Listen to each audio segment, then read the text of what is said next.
FAAS stock analysis and DigiAsia stock prediction. So in this brief and short 1 minute video, what I'll be doing is just breaking down my exact play. With this, I'm on the freaking bleeding edge. I mean, I know it's 6% correction, but you know how we pumped up previously. I do genuinely believe there is still more juice into this.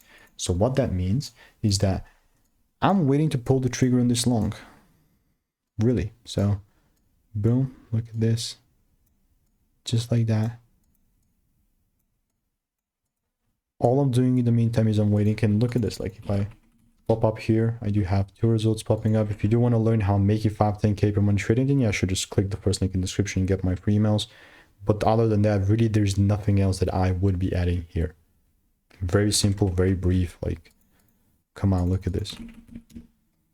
2 results pop up, nothing crazy. Goodbye and enjoy. It's just my free insights and emails. Nothing crazy.